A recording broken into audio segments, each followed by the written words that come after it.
तशद्दद बारे गल ना करिए, जिहड़ा गौरमेंट वालों खच्चर सरकार वालों किसानां ते कीता गया, शांतमई तरीके नाल संघर्ष कर रहे किसानां ते कीता गया, तां ओह जदों पक्ष मीडिया के सामने आया भी उन्हें ये नहीं कहा कि मैं माफ़ी मंगदा, मेरे तो गलती हो गई इस चीज़ की।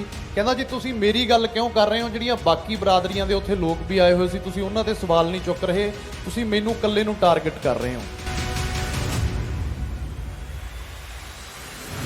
सानूं ਉਹਦੇ ਤੇ गुस्सा ਤਾਂ ਆਉਂਦਾ क्योंकि ਉਹ ਸਾਡਾ ਆਪਣਾ ਸੀ, ਉਹਦੇ ਸਿਰ ਤੇ ਪੱਗ ਬੰਨੀ ਹੋਈ ਸੀ।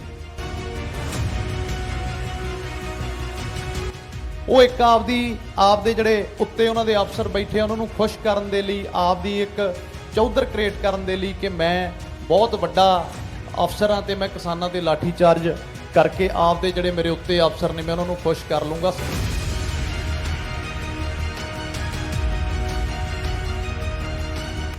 बहुत सौखा हुंदा है कि तुसीं कह दो भी इन्हां तो की होऊगा।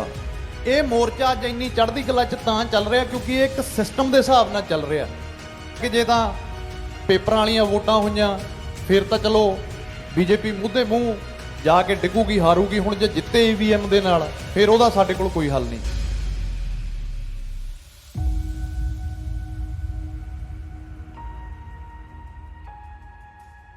जे ऐतकी भी EVM ਦੇ ਸਹਾਰੇ ਜਿੱਤ ਕੇ ਸੱਤਾ ਦੇ ਵਿੱਚ ਆਉਂਦੇ ਨੇ ਤਾਂ ਮੈਂ ਇਹ ਗੱਲ ਗਾਰੰਟੀ ਦੇ ਨਾਲ ਕਹਿ ਸਕਦਾ ਕਿ ਅੱਜ ਤਾਂ ਇਹ ਜਿਹੜਾ ਸੰਘਰਸ਼ ਹੈ ਇਹ ਕਿਸਾਨਾਂ ਦਾ ਹੈ, ਫਿਰ ਇਹ ਮੁਲਕ ਤੱਕ ਤਾਂ ਪਲਟ ਦੇ ਵੱਲ ਨੂੰ ਵਧੂਗਾ, ਆਮ ਲੋਕ ਵੀ ਸੜਕਾਂ ਦੇ ਉੱਤੇ ਉਤਰੇ ਆਉਣਗੇ। ਪਿਛਲੇ ਦਿਨਾਂ 'ਚ ਕੀ ਹੋਇਆ, ਹੁਣ ਹੈ ਤਾਂ ਸਾਰੇ ਪੰਜਾਬੀ ਨੇ।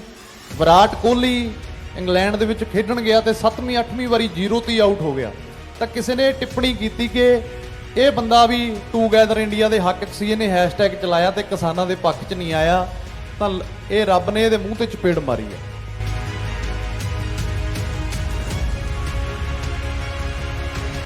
ਆਪਾਂ ਕਹਿ ਦਿੰਦੇ ਆ ਕਿ ਹੁਣ ਤਾਂ ਠੰਡਾ ਪੈ ਗਿਆ, ਪਤਾ ਨਹੀਂ ਕੀ ਬਣੂਗਾ, ਕੱਟ ਘਟ ਗਿਆ।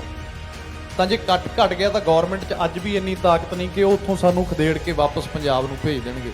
ਕੱਟ ਤਾਂ ਪਹਿਲਾਂ ਜਦੋਂ ਸ਼ੁਰੂ ਕੀਤਾ ਧਰਨੇ ਸ਼ੁਰੂ ਕੀਤੇ ਆ ਟੋਲ ਪਲਾਜ਼ਿਆਂ ਤੋਂ, ਰੇਲਵੇ ਲਾਈਨਾਂ ਤੋਂ, ਸਾਡਾ 100 200 ਬਜ਼ੁਰਗ ਬੈਠਾ ਹੁੰਦਾ ਸੀ ਤੇ ਅੱਜ ਸਾਡਾ ਟੋਲ ਪਲਾਜ਼ੇ ਤੇ ਇੱਕ ਬਾਬਾ ਬੈਠਾ ਹੁੰਦਾ ਝੰਡਾ ਲੈ ਕੇ, ਤੇ ਕਿਸੇ ਦੀ ਤਾਕਤ ਨਹੀਂ ਹੈਗੀ ਕਿ ਉਹਦੀ ਹਵਾ ਵੱਲ ਵੀ ਕੋਈ ਝਾਕ ਜਾਵੇ।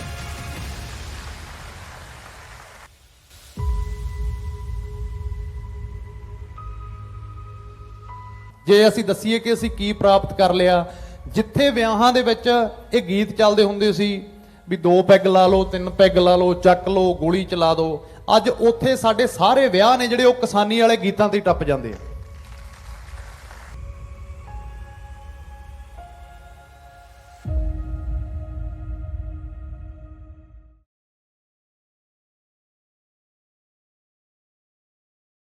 ਆਗੂ ਸਰਦਾਰ ਰਾਜੇਵਾਲ ਸਾਹਿਬ, ਦਰਸ਼ਨਪਾਲ ਜੀ, ਪੰਨੂ ਸਾਹਿਬ, ਹੋਰ ਵੀ ਜਿੰਨੀ ਬੁੱਧੀਜੀਵੀ मेरे इत्थे आगू पहुंचे ने, भरा पहुंचे ने, छोटा वीर नरवैर पन्नू, रणवीर वीर, जिन्होंने ये सारा अज दा समागम है ये सिरजिया, इनू एक ऐसा रूप दिता कि इन्हां कालजां यूनीवर्सिटियां दे विच असी बहुत बारी, मैं तो इत्थे तकरीबन 4-5 वारी आया, पर मैं आया उदों कि जदों कोई यूथ फैसटीवल हुंदा सी जां कोई होर कालज दी फेयरवैल पार्टी होंदी सी, तां मैनू बुलावा जिहड़ा हरेक बार इस यूनीवर्सिटी वालों आउंदा रहा, पंजाबी यूनीवर्सिटी पटियाला वालों आउंदा रहा। मैनू नहीं पता सी कि अज इस किसानी संघर्ष जिहड़ा साडा पिछले 9 महीनों तो लगातार चल रहा, उहदे संबंध विच भी इस यूनीवर्सिटी दे विच भी एक वड्डा समागम होऊगा। तां ये वीर उस समागम लई वधाई दे पात्र ने, एक ताड़ी तुसीं इन्हां दे लई जरूर ला दिओ। साडे बड़े ही सत्कारयोग सीनियर आर्टिस्ट पंमी बाई जी, नरवैर पन्नू, सारे अज कल्ला ये मुद्दा नहीं हैगा कि कल्लियां किसान यूनियन इस संघर्ष दे विच डटियां होईयां ने, अज पूरा पंजाब एकजुट हो के इस संघर्ष दे विच डटिया होया। तां ये एक साडी वड्डी जिੱਤ है। ਪਹਿਲਾਂ ਆਪਾਂ 2 नारे साडे उन्हां किसान भरावां भैणां दे लई लावांगे ਜਿਹੜੇ इस किसानी संघर्ष दे विच सानू अलविदा कह गए, सानू शहादत, वो इस संघर्ष दे विच शहादत पा गए। किसान मजदूर एकता, किसान मजदूर एकता, मोदी सरकार, मोदी सरकार। ਹੁਣ ਥੋੜਾ ਜਿਹਾ ਪਿੱਛੇ ਚੱਲੀਏ ਜਦੋਂ ਇਹ ਸੰਘਰਸ਼ ਸ਼ੁਰੂ ਹੋਇਆ, ਕਿਉਂਕਿ ਹੁਣ ਵੀ ਜਦੋਂ ਮੈਂ ਆਇਆ ਇੱਥੇ ਮੀਡੀਆ ਦਾ ਇੱਕ ਵੀਰ ਮੈਨੂੰ ਮੇਰੇ ਮੂਹਰੇ ਉਹਨੇ ਮੈਕ ਕੀਤਾ, ਤੇ ਵੈਸੇ ਪੰਨੂ ਸਾਹਿਬ ਬੈਠੇ ਨੇ, ਮੈਂ ਇਹਨਾਂ ਦਾ ਚੈਨਲ ਦੇਖਦਾ ਹੁੰਦਾ, ਬਹੁਤ ਨਿਰਪੱਖ ਗੱਲ ਕਰਦੇ ਆ, ਸਮਾਜ ਦੀ ਗੱਲ ਕਰਦੇ ਆ, ਸਮਾਜ ਤੇ ਸਵਾਲ ਚੱਕਦੇ ਆ, ਜਿਹੜਾ ਇੱਕ ਪੱਤਰਕਾਰ ਦਾ ਕੰਮ ਹੁੰਦਾ। ਤਾਂ ਅੱਜ ਦੀ ਮੈਂ ਕਿਸੇ ਚੈਨਲ ਨੂੰ ਜਾਂ ਕਿਸੇ ਪੱਤਰਕਾਰ ਨੂੰ ਮਾੜਾ ਨਹੀਂ ਕਹਿ ਰਿਹਾ, ਪਰ ਉਸ ਵੀਰ ਦਾ ਪਹਿਲਾ ਸਵਾਲ ਇਹ ਸੀਗਾ ਕਿ ਬਾਈ ਜੀ ਅੱਜ ਤੁਸੀਂ ਇੱਥੇ ਪਹੁੰਚੇ ਹੋ, ਹੋਰ ਬਾਕੀ ਕਲਾਕਾਰ ਕਿਉਂ ਨਹੀਂ ਪਹੁੰਚ ਰਹੇ, ਅੱਜ ਕਿਸਾਨੀ ਸੰਘਰਸ਼ ਇੰਨਾ ਠੰਡਾ ਕਿਉਂ ਪੈ ਗਿਆ? ਤਾਂ ਪਹਿਲਾ ਹੀ ਸਵਾਲ ਜਿਹੜਾ ਉਹ ਨਾ ਪੱਖੀ ਢੈਂਦੀ ਕਲਾ ਵੱਲ ਨੂੰ ਗਿਆ। ਤਾਂ ਮੈਂ ਉਹਨੂੰ ਕਿਹਾ ਕਿ ਦੇਖੋ, ਮੈਂ ਇੱਥੇ ਪਹੁੰਚਿਆ, ਸਾਡੇ ਆਗੂ ਪਹੁੰਚੇ, ਨਰਵੈਰ ਪਹੁੰਚਿਆ, ਪੰਮੀ ਬਾਈ ਜੀ ਪਹੁੰਚੇ ਨੇ, ਹੋਰ ਵੀ ਬੜਿਆਂ ਮੰਚਾਂ ਤੇ ਅਸੀਂ ਪਰਸੋਂ ਚੌਥੇ ਇੱਕ ਪ੍ਰੋਗਰਾਮ ਕਰਕੇ ਆਏ ਆ। ਸਾਰਾ ਪੰਜਾਬ ਇਕਜੁੱਟ ਹੈ। ਜਦੋਂ ਇਹ ਤਾਂ ਸੰਘਰਸ਼ ਸਾਡਾ 9 ਮਹੀਨੇ ਲੰਬਾ ਹੋ ਗਿਆ, ਜਦੋਂ ਆਪਾਂ ਇੱਕ ਘਰ ਦੇ ਵਿੱਚ ਵਿਆਹ ਵੀ ਕਰਦੇ ਆ ਤਾਂ ਉਹਦੇ ਵਿੱਚ ਵੀ ਆਪਾਂ ਡਿਊਟੀਆਂ ਵੰਡ ਲੈਂਦੇ ਆ ਕਿ ਆ ਫਲਾਣਾ ਕੰਮ ਭੂਆ ਕਰੂਗੀ, ਫਲਾਣਾ ਕੰਮ ਮਾਮਾ ਕਰੂਗਾ, ਤੇ ਆ ਟੈਂਟਾਂ ਵਾਲੇ ਨੂੰ ਸਾਡਾ ਚਾਚਾ ਕਹਿ ਕੇ ਆਊਗਾ। ਤਾਂ ਇਹ ਤਾਂ ਇੱਕ ਸਾਡਾ ਉਹ ਸੰਘਰਸ਼ ਹੈ ਐਸੀ ਸਟੇਟ ਨਾਲ, ਐਸੀ ਪਾਵਰ ਨਾਲ, ਜਿਹਦੇ ਕੋਲ ਇੰਨੀ ਜ਼ਿਆਦਾ ਤਾਕਤ ਹੈ, ਉਹ ਟਾਈਮ ਤੇ ਉਸ ਤਾਕਤ ਦਾ ਸਾਡੇ ਤੇ ਕਿਵੇਂ ਇਸਤੇਮਾਲ ਕਰਦੀ ਹੈ। ਉਸ ਤਾਕਤ ਦੇ ਵਿੱਚ ਸਭ ਤੋਂ ਵੱਡਾ ਜਿਹੜਾ ਯੋਗਦਾਨ ਆਉਂਦਾ ਹੈ ਉਹ ਪ੍ਰਸ਼ਾਸਨ ਦਾ ਆਉਂਦਾ ਹੈ, ਕਿ ਪ੍ਰਸ਼ਾਸਨ ਦਾ ਕੰਮ ਹੈ ਇੱਕ ਸਮਾਜ ਨੂੰ ਇੱਕ ਚੰਗੀ ਢੰਗ ਤਰੀਕੇ ਦੀ ਜ਼ਿੰਦਗੀ ਦੇਣਾ, ਕਿਤੇ ਕੋਈ ਵਧੀਕੀ ਨਾ ਹੋਵੇ, ਵੱਧ ਘੱਟ ਨਾ ਹੋਵੇ, ਧਿਆਨ ਰੱਖਣਾ, ਖਿਆਲ ਰੱਖਣਾ। ਅੱਜ ਕੱਲ ਦਾ ਪ੍ਰਸ਼ਾਸਨ ਕੀ ਕਰ ਰਿਹਾ? ਤੁਸੀਂ ਪਿਛਲੇ ਦਿਨਾਂ 'ਚ ਇੱਕ ਵੀਡੀਓ ਦੇਖੀ ਹੋਣੀ, ਜਿਹਦੇ ਵਿੱਚ ਕਰਨਾਲ ਦਾ ਐਸਡੀਐਮ ਕਹਿ ਰਿਹਾ ਕਿ ਡੰਡਾ ਐਸੀ ਥਾਂ ਤੇ ਮਾਰਨਾ ਕਿ ਸਿਰ ਹੈ ਜਿਹੜਾ ਉਹ ਪਾੜ ਜਾਵੇ, ਲੱਤ ਤੇ ਡੰਡਾ ਨਹੀਂ ਮਾਰਨਾ। ਐਸਐਚਓ ਜਿਹਦੇ ਸਿਰ ਤੇ ਪੱਗ ਬੰਨੀ ਹੋਈ ਸੀ, ਅੱਜ ਉਹਦਾ ਮੈਂ ਇੰਟਰਵਿਊ ਕਿਸੇ ਚੈਨਲ ਤੇ ਸੁਣ ਰਿਹਾ ਸੀ, ਉਹਨੇ ਕਿਹਾ ਕਿ ਤੁਸੀਂ ਮੇਰੀ ਇਕੱਲੇ ਦੀ ਗੱਲ ਕਿਉਂ ਕਰਦੇ ਹੋ? ਉੱਥੇ ਹੋਰ ਵੀ ਬੜੀਆਂ ਬਰਾਦਰੀਆਂ ਦੇ ਲੋਕ ਸੀ, ਉਹਨਾਂ ਨੇ ਵੀ ਲਾਠੀ ਚਾਰਜ ਕੀਤਾ। ਦੇਖੋ ਉਸ ਬੰਦੇ ਦੀ ਭਾਵਨਾ ਦੇਖੋ, ਸੋਚ ਕੀ ਸੀ ਕਿ ਸਾਨੂੰ ਧਰਮਾਂ ਦੇ ਨਾਂ ਤੇ ਪਾੜ ਦਈਏ। ਅੱਜ ਅਸੀਂ ਉਸ ਤਸ਼ੱਦਦ ਬਾਰੇ ਗੱਲ ਨਾ ਕਰੀਏ ਜਿਹੜਾ ਗਵਰਨਮੈਂਟ ਵੱਲੋਂ, ਖੱਚਰ ਸਰਕਾਰ ਵੱਲੋਂ ਕਿਸਾਨਾਂ ਤੇ ਕੀਤਾ ਗਿਆ, ਸ਼ਾਂਤਮਈ ਤਰੀਕੇ ਨਾਲ ਸੰਘਰਸ਼ ਕਰ ਰਹੇ ਕਿਸਾਨਾਂ ਤੇ ਕੀਤਾ ਗਿਆ। ਤਾਂ ਉਹ ਜਦੋਂ ਪੱਖ ਮੀਡੀਆ ਦੇ ਸਾਹਮਣੇ ਆਇਆ, ਵੀ ਉਹਨੇ ਇਹ ਨਹੀਂ ਕਿਹਾ ਕਿ ਮੈਂ ਮਾਫੀ ਮੰਗਦਾ, ਮੇਰੇ ਤੋਂ ਗਲਤੀ ਹੋ ਗਈ ਇਸ ਚੀਜ਼ ਦੀ। ਕਹਿੰਦਾ ਜੀ ਤੁਸੀਂ ਮੇਰੀ ਗੱਲ ਕਿਉਂ ਕਰ ਰਹੇ ਹੋ? ਜਿਹੜੀਆਂ ਬਾਕੀ ਬਰਾਦਰੀਆਂ ਦੇ ਉੱਥੇ ਲੋਕ ਵੀ ਆਏ ਹੋਏ ਸੀ, ਤੁਸੀਂ ਉਹਨਾਂ ਤੇ ਸਵਾਲ ਨਹੀਂ ਚੁੱਕ ਰਹੇ, ਤੁਸੀਂ ਮੈਨੂੰ ਇਕੱਲੇ ਨੂੰ ਟਾਰਗੇਟ ਕਰ ਰਹੇ ਹੋ। ਸਾਨੂੰ ਉਹਦੇ ਤੇ ਗੁੱਸਾ ਤਾਂ ਆਉਂਦਾ ਕਿਉਂਕਿ ਉਹ ਸਾਡਾ ਆਪਣਾ ਸੀ, ਉਹਦੇ ਸਿਰ ਤੇ ਪੱਗ ਬੰਨੀ ਹੋਈ ਸੀ। ਗੱਲ ਇਹ ਨਹੀਂ ਕਿ ਸਿਰ ਤੇ ਪੱਗ ਬੰਨੀ ਹੋਈ ਸੀ, ਅਸੀਂ ਸਾਰੇ ਇੱਕ ਹਾਂ। ਅੱਜ ਸਭ ਤੋਂ ਵੱਡੀ ਇਸ ਅੰਦੋਲਨ ਦੀ ਜਿੱਤ ਇਹ ਹੈ ਕਿ ਸਾਡੇ 'ਚ ਆਪਸੀ ਭਾਈਚਾਰਕ ਸਾਂਝ ਹੈ ਜਿਹੜੀ ਉਹ ਬਹੁਤ ਵੱਡੇ ਪੱਧਰ ਤੇ ਆਈ ਹੈ। ਪਰ ਫਿਰ ਵੀ ਉਹ ਇੱਕ ਆਪਦੇ ਜਿਹੜੇ ਉੱਤੇ ਉਹਨਾਂ ਦੇ ਅਫਸਰ ਬੈਠੇ ਆ, ਉਹਨਾਂ ਨੂੰ ਖੁਸ਼ ਕਰਨ ਦੇ ਲਈ, ਆਪਦੀ ਇੱਕ ਚੌਧਰ ਕ੍ਰੀਏਟ ਕਰਨ ਦੇ ਲਈ ਕਿ ਮੈਂ ਬਹੁਤ ਵੱਡਾ ਅਫਸਰ ਹਾਂ ਤੇ ਮੈਂ ਕਿਸਾਨਾਂ ਤੇ ਲਾਠੀ ਚਾਰਜ ਕਰਕੇ ਆਪਦੇ ਜਿਹੜੇ ਮੇਰੇ ਉੱਤੇ ਅਫਸਰ ਨੇ ਮੈਂ ਉਹਨਾਂ ਨੂੰ ਖੁਸ਼ ਕਰ ਲੂੰਗਾ, ਸਿਰਫ ਇੱਕ ਦਿਖਾਵੇ ਦੇ ਲਈ, ਇੱਕ ਉਸ ਕੌਮ ਦੇ, ਇੱਕ ਉਸ ਮੈਂ ਕਹਿੰਦਾ ਕਿ ਜਿਹਨੂੰ ਰੱਬ ਦਾ ਰੁਤਬਾ ਕਿਸਾਨ ਨੂੰ ਦਿੱਤਾ ਜਾਂਦਾ, ਤਸ਼ੱਦਦ ਕੀਤਾ, ਜਿਹੜਾ ਕਿ ਮਤਲਬ ਬੜੀ ਹੀ ਇੱਕ ਹਰ ਇੱਕ ਬੰਦੇ ਨੇ ਉਹਦੀ ਨਿੰਦਾ ਕੀਤੀ। ਤੁਸੀਂ ਸਾਰੇ ਜਣਿਆਂ ਨੇ ਬਖੂਬੀ ਉਹ ਵੀਡੀਓ ਦੇਖੀ, ਵਾਇਰਲ ਹੋਈ। ਮੈਂ ਜਦੋਂ ਇਸ ਸੰਘਰਸ਼ ਦੇ ਵਿੱਚ ਆਇਆ, ਮੈਨੂੰ ਬਹੁਤ ਵਾਰੀ ਪੱਤਰਕਾਰ ਪੁੱਛਦੇ ਨੇ ਕਿ ਬਾਈ ਜੀ ਤੁਹਾਡਾ ਤਾਂ ਇਹ ਪ੍ਰੋਫੈਸ਼ਨ ਹੀ ਨਹੀਂ ਸੀ, ਤੇ ਮੈਂ ਇੱਥੇ ਇਹ ਵੀ ਸੱਚ ਕਹਿਣਾ ਕਿ ਮੇਰਾ ਵਾਕਈ ਕੋਈ ਲੈਣਾ ਦੇਣਾ ਨਹੀਂ ਸੀ, ਨਾ ਅੱਜ ਤੋਂ ਪਹਿਲਾਂ ਜਿੰਨੇ ਸੰਘਰਸ਼ ਹੋਏ ਨੇ, ਕੁਝ ਵੀ ਹੋਇਆ, ਆਮ ਲੋਕਾਂ ਦੇ ਵਾਂਗੂ ਜਿਵੇਂ ਪੋਸਟਾਂ ਪਾ ਕੇ ਕਈ ਵਾਰੀ ਪਾਸੇ ਹੋ ਜਾਂਦੇ ਆ, ਪਰ ਉਹਨਾਂ ਪੋਸਟਾਂ ਦੇ ਵਿੱਚ ਵੀ ਇੱਕ ਸਪੋਰਟ ਹੁੰਦੀ ਹੈ। ਜਦੋਂ ਇਹ ਸੰਘਰਸ਼ ਸ਼ੁਰੂ ਹੋਇਆ ਤਾਂ ਸਭ ਤੋਂ ਪਹਿਲਾਂ ਮੇਰੇ ਖਿਆਲ 'ਚ ਪਿਪਲੀ ਦੇ ਵਿੱਚ ਇੱਕ ਲਾਠੀ ਚਾਰਜ ਹੋਇਆ। ਜਦੋਂ ਤੁਸੀਂ ਹੁਣ ਪਿਛਲੇ ਦਿਨਾਂ 'ਚ ਇੱਕ ਵੀਡੀਓ ਦੇਖੀ, ਇੱਕ ਫੋਟੋ ਦੇਖੀ, ਕਰਨਾਲ ਦੇ ਵਿੱਚ ਜਿਹੜਾ ਲਾਠੀ ਚਾਰਜ ਹੋਇਆ, ਜਿਸ ਵੀਰ ਨੂੰ ਲਹੂ ਲਹਾਨ ਕਰ ਦਿੱਤਾ ਗਿਆ ਸੀ, ਐਦਾਂ ਹੀ ਉੱਥੇ ਇੱਕ ਬਜ਼ੁਰਗ ਦੀ ਵੀਡੀਓ ਵਾਇਰਲ ਹੋਈ ਜਿਹਦੇ ਸਿਰ ਦੇ ਵਿੱਚ ਇੱਕ ਡੰਡਾ ਵੱਜਿਆ ਤੇ ਉਹ ਖੂਨ ਨਾਲ ਪੂਰਾ ਲੱਥਪੱਥ ਸੀ। ਮੈਂ ਤੇ ਮੇਰੇ ਦੋਸਤ ਅਸੀਂ ਘਰੇ ਬੈਠੇ ਸੀ, ਉਦੋਂ ਇਹ ਜਿਹੜਾ ਸੰਘਰਸ਼ ਹੈ ਬਿਲਕੁਲ ਸ਼ੁਰੂਆਤ ਹੀ ਹੋਈ ਸੀ ਉਹਦੀ, ਜਥੇਬੰਦੀਆਂ ਨੇ ਧਰਨੇ ਲਾਉਣੇ ਸ਼ੁਰੂ ਕੀਤੇ ਸੀ। ਤਾਂ ਉਹ ਫੋਟੋ ਦੇਖ ਕੇ ਮੈਨੂੰ ਲੱਗਿਆ ਕਿ ਨਹੀਂ ਯਾਰ, ਸਾਨੂੰ ਜਾਣਾ ਚਾਹੀਦਾ ਹੈ। ਬੇਸ਼ੱਕ ਮੇਰੇ ਕਈ ਦੋਸਤ ਵਿੱਚ ਮੇਰੇ ਇਦਾਂ ਦੇ ਵੀ ਸੀ ਜਿਹੜੇ ਕਹਿੰਦੇ ਸੀ ਵੀ ਹਲੇ ਆਪਾਂ ਦੇਖੀਏ ਕੀ ਬਣਦਾ ਕੀ ਨਹੀਂ ਬਣਦਾ। ਮੈਂ ਕਿਹਾ ਨਹੀਂ, ਸਾਡਾ ਇਹ ਫਰਜ਼ ਬਣਦਾ, ਜੇ ਸਾਡੇ ਬਜ਼ੁਰਗ ਸਾਡੇ ਕਰਕੇ ਡਾਂਗਾ ਖਾ ਸਕਦੇ ਆ ਤਾਂ ਅਸੀਂ ਤਾਂ ਨੌਜਵਾਨ ਆ, ਅਸੀਂ ਤਾਂ ਆਉਣ ਵਾਲੀਆਂ ਜ਼ਮੀਨਾਂ ਦੇ ਮਾਲਕ ਆ। ਇਹਨਾਂ ਨੇ ਤਾਂ ਆਪਣੀ ਉਮਰ ਹੰਢਾ ਲਈ, ਕਿਉਂਕਿ ਇਹ ਜਿਹੜੀਆਂ ਜ਼ਮੀਨਾਂ ਦੀ ਲੜਾਈ ਆ ਇਹ ਨਾ ਬਜ਼ੁਰਗਾਂ ਦੀ ਨਹੀਂ, ਜਿਵੇਂ ਪੰਨੂ ਸਾਹਿਬ ਨੇ ਕਿਹਾ, ਇਹ ਸਾਡੀ ਹੈ। ਹਰ ਇੱਕ ਬੰਦੇ ਕੋਲੇ 20 ਲੱਖ 25 ਲੱਖ ਨਹੀਂ ਹੈਗਾ ਕਿ ਉਹ ਲਾ ਕੇ ਕੈਨੇਡਾ ਚਲੇ ਜਾਵੇ। ਫਿਰ ਦੂਜੀ ਵੱਡੀ ਗੱਲ ਇਹ ਹੈ ਕਿ ਇਹਨਾਂ ਜ਼ਮੀਨਾਂ ਦੇ ਨਾਲ, ਪੰਜਾਬ ਦੇ ਨਾਲ ਸਾਡਾ ਇੱਕ ਬਹੁਤ ਵੱਡਾ ਇਤਿਹਾਸ, ਬਹੁਤ ਵੱਡਾ ਇੱਕ ਵਿਰਸਾ ਜੁੜਿਆ ਹੋਇਆ। ਅੱਜ ਤਾਂ ਅਸੀਂ ਬੇਸ਼ੱਕ ਚਾਹੇ ਬਹੁਤ ਮਾਡਰਨ ਹੋ ਗਏ ਆ, ਸਾਡਾ ਰਹਿਣਾ ਸਹਿਣਾ ਢੰਗ ਤਰੀਕਾ ਬਦਲ ਗਿਆ। ਜਿੱਦਾਂ ਬਾਈ ਜੀ ਉਹਨਾਂ ਨੇ ਕਿਹਾ ਕਿ ਸਾਡੇ ਡਰਾਇੰਗ ਰੂਮਾਂ ਦੇ ਵਿੱਚ ਬਹੁਤ ਅੰਗਰੇਜ਼ ਰਾਜਿਆਂ ਮਹਾਰਾਜਿਆਂ ਦੀਆਂ ਫੋਟੋਆਂ ਲੱਗੀਆਂ ਹੋਈਆਂ ਨੇ, ਪਰ ਪਹਿਲਾਂ ਜਿਹੜਾ ਸਾਡਾ ਰਹਿਣ ਸਹਿਣ ਸੀ, ਜਿਵੇਂ ਸਾਡੇ ਬੜੇ ਸਤਿਕਾਰਯੋਗ ਬਜ਼ੁਰਗ ਸਾਡੇ ਮੂਹਰੇ ਬੈਠੇ ਆ, ਹੁਣ ਜਦੋਂ ਬਾਹਲਾ ਲੰਮਾ ਸਮਾਂ ਹੋ ਗਿਆ ਬੈਠਿਆਂ ਨੂੰ ਤਾਂ ਕੀ ਕੀਤਾ, ਚੱਪਲ ਖੋਲ ਕੇ ਦੋ ਹੀ ਪੈਰ ਸੋਫੇ ਦੇ ਉੱਤੇ ਕੰਫਰਟੇਬਲ ਹੋ ਕੇ ਬਹਿ ਗਏ। ਇਹ ਇੱਕ ਸਾਡਾ ਭੋਲਾਪਣ ਹੈ। ਪਹਿਲਾਂ ਇਹੀ ਹੁੰਦਾ ਸੀ ਕਿ ਜੋ ਸਾਡਾ ਰਹਿਣ ਸਹਿਣ ਢੰਗ ਤਰੀਕਾ, ਪਿੰਡਾਂ ਦੇ ਵਿੱਚ ਲਾਈਟ ਚਲੇ ਜਾਣੀ ਤਾਂ ਅਸੀਂ ਮੋਟਰਾਂ ਦੇ ਉੱਤੇ ਚਲੇ ਜਾਣਾ, ਜਿੱਥੇ ਜਾਮਣਾ ਅਮਰੂਦ ਬਹੁਤ ਕੁਝ ਲੱਗਿਆ ਹੁੰਦਾ ਸੀ, ਖੇਤੀ ਵੀ ਕਰਨੀ। ਮੇਰਾ ਪਿੰਡ ਨੇੜੇ ਚੰਡੀਗੜ੍ਹ ਦੇ ਆ, ਸਾਡੇ ਜ਼ਮੀਨਾਂ ਘੱਟ ਹੁੰਦੀਆਂ ਸੀ ਤਾਂ ਖੇਤੀ ਬਲਦਾਂ ਦੇ ਨਾਲ ਕੀਤੀ ਜਾਂਦੀ ਸੀ। ਤਾਂ ਅਸੀਂ ਉਹਨਾਂ ਬਜ਼ੁਰਗਾਂ ਨੂੰ ਦੇਖਿਆ, ਉਹਨਾਂ ਮੋਟਰਾਂ ਤੇ ਨਹਾ ਕੇ, ਉਹ ਇੱਕ ਪੂਰਾ ਪ੍ਰੋਸੀਜਰ ਬਣਿਆ ਹੋਇਆ, ਇੱਕ ਸਿਸਟਮ ਬਣਿਆ ਹੋਇਆ ਜਿਹੜਾ ਮੈਨੂੰ ਲੱਗਦਾ ਕਿ ਸਾਡੇ ਹਰ ਇੱਕ ਪੰਜਾਬੀ ਦੇ, ਹਰ ਇੱਕ ਕਿਸਾਨ ਦੇ ਖੂਨ ਦੇ ਵਿੱਚ ਵੜਿਆ ਹੋਇਆ, ਜਿਹੜਾ ਨਿਕਲ ਨਹੀਂ ਸਕਦਾ। ਸੋ ਇਹ ਲੜਾਈ ਸਾਡੀ ਤਾਂ ਵੀ ਮਹੱਤਵਪੂਰਨ ਹੋ ਜਾਂਦੀ ਹੈ, ਕਿਉਂਕਿ ਇੱਕ ਜਿਵੇਂ ਅੱਜ ਸਾਨੂੰ ਪਤਾ ਲੱਗੇ ਕਿ ਅੱਜ ਇਹ ਪਿੰਡ ਹੈ ਤੇ ਇੱਥੇ ਇਹਦੇ ਖੇਤ ਨੇ, ਕੱਲ ਨੂੰ ਪਤਾ ਲੱਗੇ ਕਿ ਇੱਥੇ ਕਾਰਪੋਰੇਟ ਘਰਾਣੇ ਆ ਗਏ, ਜਿੱਦਾਂ ਬਾਈ ਜੀ ਉਹਨਾਂ ਨੇ ਦੱਸਿਆ ਕਿ ਮੋਗੇ ਦੇ ਵਿੱਚ ਬਹੁਤ ਵੱਡਾ ਸੈਲੋ ਬਣ ਗਿਆ। ਅਸੀਂ ਇਹ ਕਦੇ ਵੀ ਜਰ ਨਹੀਂ ਸਕਦੇ, ਸਾਤੋਂ ਇਹ ਜਰਿਆ ਨਹੀਂ ਜਾਊਗਾ। ਜੇ ਗਵਰਨਮੈਂਟ, ਵੈਸੇ ਤਾਂ ਚਲੋ ਜਿਵੇਂ ਦਰਸ਼ਨਪਾਲ ਜੀ ਨੇ ਕਿਹਾ ਕਿ ਇਹ ਕਾਨੂੰਨ ਲਾਗੂ ਨਹੀਂ ਹੋਣੇ, ਪਰ ਫਿਰ ਵੀ ਜੇ ਗਵਰਨਮੈਂਟ ਧੱਕਾ ਕਰੂਗੀ ਕਿ ਕੋਈ ਐਮਰਜੈਂਸੀ ਲਾ ਕੇ ਜਾਂ ਕੁਝ ਇਦਾਂ ਦਾ ਸਿਸਟਮ ਲਾ ਕੇ, ਕਿਉਂਕਿ ਜਿੱਦਾਂ ਕਿਲਾ ਉਹਨਾਂ ਦੀ ਗਰਦਨ 'ਚ ਫਸਿਆ ਸੈਂਟਰ ਦੀ ਸਰਕਾਰ 'ਚ, ਮੈਨੂੰ ਨਹੀਂ ਲੱਗਦਾ ਇਤਿਹਾਸ ਦੇ ਵਿੱਚ ਐਸੀ ਕੋਈ ਸਰਕਾਰ ਆਈ ਹੋਊਗੀ। ਤਾਂ ਇਹ ਜਿਹੜਾ ਪੰਜਾਬ ਹੈ ਇਹ ਦੁਬਾਰੇ ਤਖਤੇ ਪਲਟ ਵੱਲ ਨੂੰ ਵਧੂਗਾ ਤੇ ਇਹ ਪਹਿਲ ਕਰੂਗਾ। ਇੱਥੇ ਮਾਰਕਾਟ ਹੋਊਗੀ, ਕਿਉਂਕਿ ਅਸੀਂ ਕਦੇ ਵੀ ਜਰ ਨਹੀਂ ਸਕਦੇ ਕਿ ਕੋਈ ਬਗਾਨਾ ਬੰਦਾ ਆ ਕੇ, ਮਤਲਬ ਕਾਰਪੋਰੇਟ ਘਰਾਣੇ ਤਾਂ ਬਹੁਤ ਦੂਰ ਦੀ ਗੱਲ ਹੈ। ਜਦੋਂ ਸਾਡੇ ਚਾਚੇ ਤਾਇਆਂ 'ਚ ਸ਼ਰੀਕਾ ਹੋ ਜਾਂਦਾ ਕਿ ਜਦੋਂ ਅਸੀਂ ਕਹਿ ਦਈਏ ਵੀ ਤੂੰ ਮੇਰੀ ਵੱਟ ਵੀ ਥੋੜੀ ਜੀ ਤਵੀਆਂ ਨਾਲ ਬਾਹ ਲਈ, ਸਾਡੇ ਉਹਦੇ ਪਿੱਛੇ ਵੀ ਲੜਾਈਆਂ ਹੋ ਜਾਂਦੀਆਂ ਨੇ। ਤਾਂ ਮੈਨੂੰ ਨਹੀਂ ਲੱਗਦਾ ਕਿ ਪੰਜਾਬੀ ਜਾਂ ਕਿਸਾਨ ਇਹ ਜਰੂਗਾ ਕਿ ਕੋਈ ਬਾਹਰਲੀ ਤਾਕਤ ਆ ਕੇ ਸਾਡਿਆਂ ਖੇਤਾਂ ਦੇ ਵਿੱਚ ਕਬਜ਼ਾ ਕਰੇ।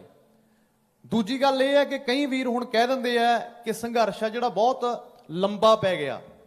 ਤਾਂ ਮੈਂ ਇਹ ਕਹਿਣਾ ਚਾਹੂੰਗਾ ਕਿ ਸੰਘਰਸ਼ ਲੰਬਾ ਅਸੀਂ ਨਹੀਂ ਪਾਇਆ, ਸੰਘਰਸ਼ ਲੰਬਾ ਗਵਰਨਮੈਂਟ ਨੇ ਪਾਇਆ। ਬੜੇ ਸੂਝਵਾਨ ਆਗੂ ਨੇ, ਬਹੁਤ ਨੌਲੇਜ ਹੈ। ਅਸੀਂ ਬਚਪਨ ਦੇ ਵਿੱਚ, ਮੈਂ ਬਹੁਤ ਛੋਟਾ ਹੁੰਦਾ ਸੀ ਤਾਂ ਜਦੋਂ ਪਿੰਡਾਂ ਚੋਂ ਇਹ ਬਜ਼ੁਰਗ ਜਾਂਦੇ ਹੁੰਦੇ ਸੀ ਧਰਨਿਆਂ ਤੇ, ਤਾਂ ਅਕਸਰ ਜਦੋਂ ਅਸੀਂ ਪੁੱਛਣਾ ਕਿ ਬਾਪੂ ਨਹੀਂ ਕਿੱਥੇ ਚੱਲੇ ਨੇ, ਤਾਂ ਬੇਬੇ ਨੇ ਹੱਸ ਕੇ ਕਹਿ ਦੇਣਾ ਵੀ ਅੱਜ ਵਿਚਾਰੇ ਫਿਰ ਡਾਂਗਾਂ ਖਾਣ ਚੱਲੇ ਨੇ। ਉਦੋਂ ਇਹ ਚੀਜ਼ ਸਾਨੂੰ ਸਮਝ ਨਹੀਂ ਲੱਗਦੀ ਸੀ ਵੀ ਇਹ ਕਿਉਂ ਡਾਂਗਾਂ ਖਾਣ ਚੱਲੇ ਨੇ, ਕਿਉਂਕਿ ਉਹ ਉਮਰ ਉਹੀ ਜੀ ਸੀ। ਤਾਂ ਅੱਜ ਪਤਾ ਲੱਗਦਾ ਕਿ ਇਹ ਬਜ਼ੁਰਗ ਉਹ ਹੀਰੇ ਨੇ, ਜੇ ਉਦੋਂ ਤੋਂ ਲੈ ਕੇ ਅੱਜ ਕਈ ਲੋਕ ਕਹਿ ਦਿੰਦੇ ਨੇ ਇਹ ਬੁੜੇ ਹੋ ਗਏ ਜੀ, ਇਹਨਾਂ 'ਚ ਹੁਣ ਉਨੀ ਸੋਚਣ ਸ਼ਕਤੀ ਦੀ ਤਾਕਤ ਨਹੀਂ ਰਹੀ। ਅੱਜ ਇਹ ਪਤਾ ਲੱਗਦਾ ਕਿ ਜੇ ਇਹ ਬੁੜੇ ਸਾਡੇ ਕੋਲ ਨਾ ਹੁੰਦੇ ਤਾਂ ਅਸੀਂ ਅੱਜ ਦਿੱਲੀ ਦੀਆਂ ਸਰਹੱਦਾਂ ਦੀਆਂ ਚਾਰੇ ਪਾਸਿਓਂ ਦੱਬੀ ਨਾ ਬੈਠੇ ਹੁੰਦੇ। ਕਿਸੇ ਤੇ ਸਵਾਲ ਚੱਕਣਾ ਬਹੁਤ ਸੌਖਾ ਹੁੰਦਾ ਹੈ ਕਿ ਤੁਸੀਂ ਕਹਿ ਦਿਓ ਵੀ ਇਹਨਾਂ ਤੋਂ ਕੀ ਹੋਊਗਾ। ਇਹ ਮੋਰਚਾ ਅੱਜ ਇੰਨੀ ਚੜ੍ਹਦੀ ਕਲਾ 'ਚ ਤਾਂ ਚੱਲ ਰਿਹਾ ਕਿਉਂਕਿ ਇਹ ਇੱਕ ਸਿਸਟਮ ਦੇ ਹਿਸਾਬ ਨਾਲ ਚੱਲ ਰਿਹਾ।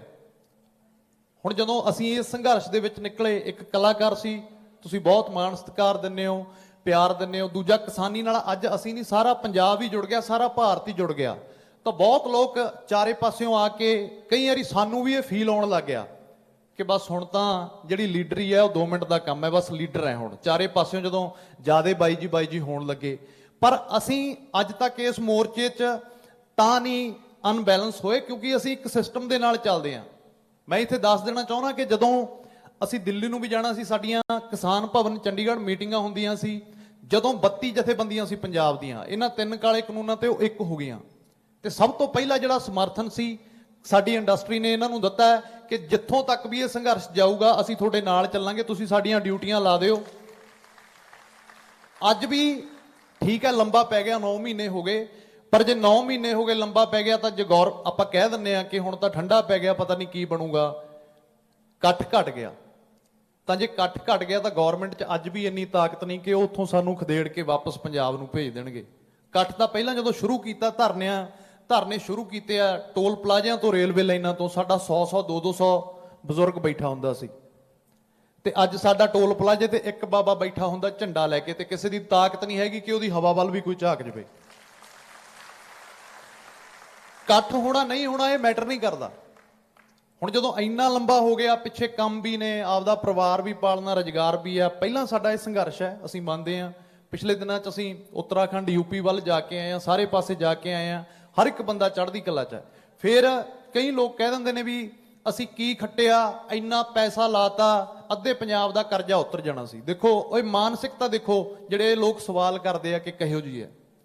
ਜੇ ਅਸੀਂ ਖੱਟਣ ਦੀ ਗੱਲ ਕਰੀਏ ਤਾਂ ਅਸੀਂ ਇਹ ਖੱਟਿਆ ਕਿ ਇੰਗਲੈਂਡ ਦੇ ਵਿੱਚ ਇੱਕ ਮੇਰਾ ਦੋਸਤ ਹੈ, ਮੇਰੀ ਉਹਦੇ ਨਾਲ ਫੋਨ ਤੇ ਗੱਲ ਹੁੰਦੀ ਸੀ। ਉਹ ਟੈਕਸੀ ਚਲਾਉਂਦਾ ਸੀ, 에ਅਰਪੋਰਟ ਤੋਂ ਸਵਾਰੀ ਲੈ ਕੇ ਨਿਕਲਿਆ, ਉਹਦੇ 'ਚ ਗੋਰਾ ਬੈਠਾ ਸੀ ਕੋਈ। ਹੁਣ ਉਸ ਗੋਰੇ ਨੇ ਉਹਨੂੰ ਪੁੱਛਿਆ ਕਿ ਤੂੰ ਕਿੱਥੋਂ ਹੈ? ਉਹਨੇ ਕਿਹਾ ਮੈਂ ਇੰਡੀਆ ਤੋਂ ਆ, ਪੰਜਾਬ ਤੋਂ। ਉਹ ਕਹਿੰਦਾ ਜਦੋਂ ਮੈਂ ਪੰਜਾਬ ਕਿਹਾ, ਇੰਡੀਆ ਕਿਹਾ, ਤਾਂ ਪਹਿਲਾ ਸ਼ਬਦ ਜਿਹੜਾ ਉਸ ਗੋਰੇ ਦੇ ਮੂੰਹੋਂ ਨਿਕਲਿਆ ਉਹ ਇਹ ਨਿਕਲਿਆ ਕਿ ਫਾਰਮਰ ਪ੍ਰੋਟੈਸਟ। ਤਾਂ ਇਹ ਕਿੱਡੀ ਵੱਡੀ ਜਿੱਤ ਹੈ ਸਾਡੀ। ਜਿਨ੍ਹਾਂ ਲੋਕਾਂ ਨੂੰ ਕਿਸਾਨ ਸ਼ਬਦ ਦਾ ਮਤਲਬ ਨਹੀਂ ਪਤਾ ਸੀ, ਉਹ ਲੋਕ ਅੱਜ ਸਾਡੀ ਸਪੋਰਟ ਦੇ ਵਿੱਚ ਆ ਕੇ ਖੜ ਗਏ, ਤੇ ਜਿਨ੍ਹਾਂ ਨੂੰ ਅਸੀਂ ਸਮਝਦੇ ਸੀ ਕਿ ਕਿਸਾਨਾਂ ਦੇ ਪੁੱਤ ਨੇ, ਉਹ ਸਾਡੇ ਦੁਸ਼ਮਣਾਂ ਦੇ ਨਾਲ ਜਾ ਕੇ ਖੜ ਗਏ। ਸਭ ਤੋਂ ਵੱਡੀ ਐਗਜ਼ਾਮਪਲ ਪੰਜਾਬ ਦਾ ਬੱਬਰ ਸ਼ੇਰ ਸਨੀ ਦਿਓਲ ਤੇ ਉਹਦਾ ਪਿਓ ਧਰਮਿੰਦਰ।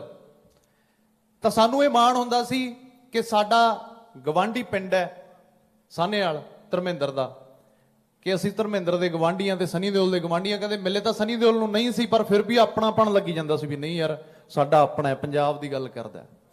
ਤਾਂ ਗਦਾਰਾਂ ਦੀ ਸੂਚੀ ਦੇ ਵਿੱਚ ਸਭ ਤੋਂ ਪਹਿਲਾਂ ਉਹ ਬੰਦਾ ਆਇਆ, ਤੇ ਦੂਜਾ ਬੰਦਾ ਉਹ ਸੀ ਜਿਹਨੇ ਸਭ ਤੋਂ ਵੱਧ ਪੰਜਾਬੀਅਤ ਦਾ ਢੰਡੋਰਾ ਪੱਟਿਆ, ਪੱਗਾਂ ਵੀ ਬੰਨੀਆਂ। ਇੰਟਰਵਿਊਆਂ ਦੇ ਵਿੱਚ ਪੰਜਾਬੀ 'ਚ ਜਦੋਂ ਕਿਸੇ ਫਿਲਮ ਦੀ ਇੰਟਰਵਿਊ ਕਰਨ ਆਉਂਦਾ ਸੀ, ਪੰਜਾਬੀ ਵੀ ਇਦਾਂ ਬੋਲਦਾ ਸੀ ਵੀ ਇਦਾਂ ਹੀ ਫੀਲ ਕਰਾਉਂਦਾ ਸੀ ਕਿ ਮੈਂ ਪੰਜਾਬੀ ਹੀ ਹਾਂ। ਉਹ ਸੀਗਾ ਅਕਸ਼ੇ ਕੁਮਾਰ। ਇਹਨਾਂ ਦੋ ਲੋਕਾਂ ਤੋਂ ਸਾਨੂੰ ਬਹੁਤ ਆਸ ਸੀ ਕਿ ਇਹ ਉਸ ਲੈਵਲ ਤੇ ਪਹੁੰਚੇ ਹੋਏ ਆ ਜਿੱਥੇ ਇਹ ਸਾਡੀ ਸਪੋਰਟ ਦੇ ਵਿੱਚ ਆਉਣਗੇ ਤਾਂ ਜਿਹੜਾ ਸਾਡਾ ਸੰਘਰਸ਼ ਹੈ ਉਹ ਰਾਤੋਂ ਰਾਤ ਇੱਕ ਇੰਟਰਨੈਸ਼ਨਲ ਲੈਵਲ ਤੇ ਚਲਾ ਜਾਊਗਾ। ਪਰ ਜਦੋਂ ਇੱਕ ਸੰਘਰਸ਼ ਸੱਚਾ ਹੋਵੇ, ਜਿਹੜੇ ਸੱਚੀ ਰੂਹ ਨਾਲ ਅੱਜ ਕਿਸਾਨ ਲੱਗੇ ਹੋਏ ਨੇ, ਕਿਉਂਕਿ ਇਹਨਾਂ ਦੀ ਮਿਹਨਤ ਸੱਚੀ ਹੈ, ਇਹਨਾਂ ਦੀ ਸ਼ਿੱਦਤ ਸੱਚੀ ਹੈ, ਉਹ ਤਾਂ ਨਹੀਂ ਆਏ। ਇੰਟਰਨੈਸ਼ਨਲ ਲੈਵਲ ਤੇ ਇਸ ਸੰਘਰਸ਼ ਨੂੰ ਲੈ ਕੇ ਜਾਣ ਵਾਲੀ ਰਿਹਾਨਾ, ਗ੍ਰੇਟਾ ਥਨਬਰਗ, ਜਿਹੜੇ ਇਸ ਇੱਕ ਚੰਗੇ ਸਮਾਜ ਦੀ ਕਲਪਨਾ ਕਰਦੇ ਆ, ਇੱਕ ਇਨਸਾਨੀਅਤ ਪਸੰਦ ਲੋਕ ਨੇ, ਉਹ ਸਾਡੀ ਸਪੋਰਟ ਦੇ ਵਿੱਚ ਆ ਗਏ। ਉਦੋਂ ਬਾਅਦ ਫਿਰ ਕੀ ਹੋਇਆ? ਉਦੋਂ ਬਾਅਦ ਇਹ ਸਾਰੇ ਟੂਗੈਦਰ ਇੰਡੀਆ, ਟੂਗੈਦਰ ਇੰਡੀਆ, ਸਾਰੇ ਹੀ ਜਿੰਨੇ ਵੀ ਸੀਗੇ, ਚਾਹੇ ਕੋਈ ਕਰੈਕਟਰ ਸੀ। ਪਿਛਲੇ ਦਿਨਾਂ 'ਚ ਕੀ ਹੋਇਆ? ਹੁਣ ਹੈ ਤਾਂ ਸਾਰੇ ਪੰਜਾਬੀ ਨੇ। ਵਿਰਾਟ ਕੋਹਲੀ ਇੰਗਲੈਂਡ ਦੇ ਵਿੱਚ ਖੇਡਣ ਗਿਆ ਤੇ 7ਵੀਂ 8ਵੀਂ ਵਾਰੀ 0 ਤੇ ਆਊਟ ਹੋ ਗਿਆ।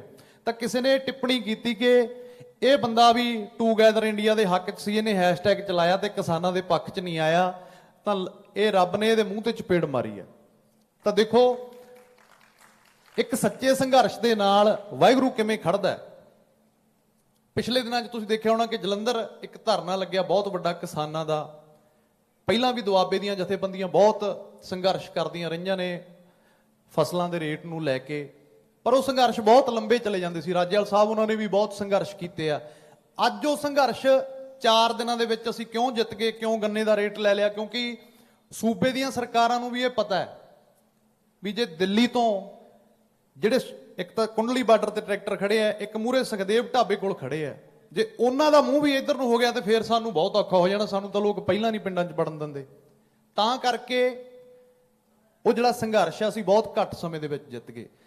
ਅੱਜ ਜਿੱਥੇ ਸਰਕਾਰਾਂ ਤੋਂ ਅਸੀਂ ਇਹ ਆਸ ਕਰਦੇ ਹਾਂ ਕਿ ਉਹ ਚੁਣੀਆਂ ਹੋਈਆਂ ਨੇ ਸਾਡੇ ਪੱਖ ਦੀ ਗੱਲ ਕਰਨਗੀਆਂ, ਸਾਡੇ ਹਿੱਤ ਦੀ ਗੱਲ ਕਰਨਗੀਆਂ, ਉਹ ਬਿਲਕੁਲ ਨਾ ਸਾਡੇ ਪੱਖ 'ਚ ਆਈਆਂ ਨੇ ਨਾ ਹਿੱਤ 'ਚ ਆਈਆਂ ਨੇ। ਅੱਜ ਕਿਉਂ, ਮੈਂ ਸੱਚ ਹੀ ਬੋਲੂੰਗਾ, ਅੱਜ ਕਿਉਂ ਇਹ ਆਵਾਜ਼ ਉੱਠ ਰਹੀ ਹੈ ਕਿ ਜਥੇਬੰਦੀਆਂ ਨੂੰ ਇਲੈਕਸ਼ਨ ਲੜਨੀ ਚਾਹੀਦੀ ਹੈ ਤੇ ਇਹੋ ਜਿਹੇ ਸਾਡੇ ਆਗੂ ਹੋਣੇ ਚਾਹੀਦੇ ਆ? ਕਿਉਂਕਿ ਜਿਹੜਾ ਕੰਮ ਸਰਕਾਰ ਨੇ ਕਰਨਾ ਸੀ ਉਹ ਇਹਨਾਂ ਨੇ ਕੀਤਾ।